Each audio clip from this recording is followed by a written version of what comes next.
Abel Guillen, Fight Insider. I'm here with Elijah Johns, 7-2. He's going to be fighting Brandon Phillips, 8-4 at LFA 121.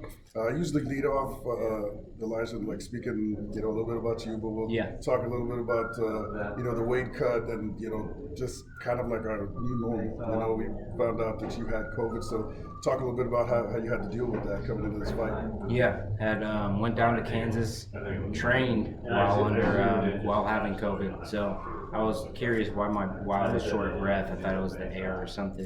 Kansas cold air, but came back, tested positive, was shocked, and just had to work through it, push through it, persevere, and there I am.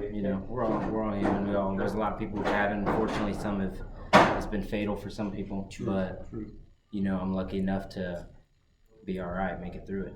And so the contractor weight was 146. You made 150. The fight's still going, so it's going to be a banger. Yeah. So how do you see this fight going? Brandon Phillips, he's been in the cage with Aaron McKenzie and some high level guys. How do you see the fight going? I think it's going to be a fast-paced fight, and it's going to come down to who can keep that the tempo up. The weight cut, obviously having COVID did take a little bit of effect, but I don't have any excuses. I'm grateful they still took the fight. I know he's game, and he came here to scrap. I came here to scrap. I don't see it going all 3 rounds. I think the pressure I put on him is going to be too much, and it's going to wilt. But I'm expecting the best version of Brandon Phillips, all that experience. I know he's fought a lot of game guys, McKenzie. He also fought Bryce Mitchell before. So he's coming to fight. I'm coming to fight. This one I could see being the biggest fight on the card.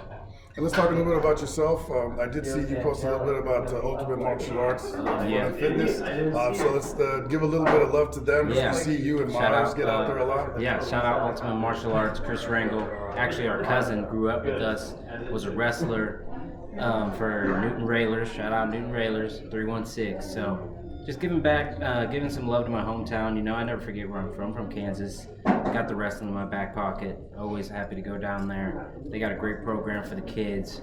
Getting the kids started in martial arts at a young age, I think is great. Gives them structure, gives discipline, and keeps them humble. Sure does. So at 7-2, I'm not sure how you would look at it. I know you're highly competitive, just like your brother, just like your father. But you're basically 2 cards away from being undefeated. 2 split decisions. One of them, I guarantee you, if we talk to Coach Safe, he totally disagrees with that. Yeah. And both, honestly. Both. Yeah. So that you lasted the main event. You hate to see fights like that for the one sense that you didn't want there to be a loser. I totally agree with your brother's take that you did everything that you could. How did you see that main event fight, and what did you take from it? Oh man, I took the weight cut in consideration too.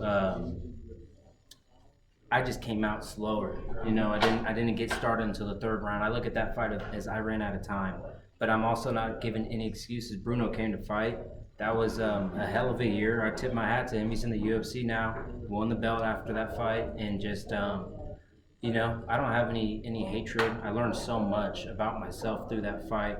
After that fight, went through a hard year, had 2 car accidents, and then this came up with COVID. So this year's been full of challenges for me, and you grow from that. You really know, you learn who you are through the adversity in this game. I learned more from losses than I do from wins. Both of those losses are controversial, but Very controversial. But I give love to my opponents. Thank you for give love to Bruno. Great dude, earns all the stuff he's getting, and now it's my time. Now it's my year. I'm ready to come out here strong, start this year off with a win, and just keep the wave going. All right, Elijah. Well, we'll let you get some rest. I know you're going to need it and everything. So we appreciate the time. I look forward to watching you. It's going to be at the factory. I usually say the Bond Factory, but now it's the factory at Deep Ellum. Yeah, political reasons. Political. I know we have to change the name. So LFA 121, January 14th, which is a Friday. UFC Fight Pass, or come out to the factory. And be sure to check out my YouTube channel, The Fight Insider. We got Elijah Johns here. Shout out Abel, my man. Appreciate it, brother. Appreciate it. Yeah.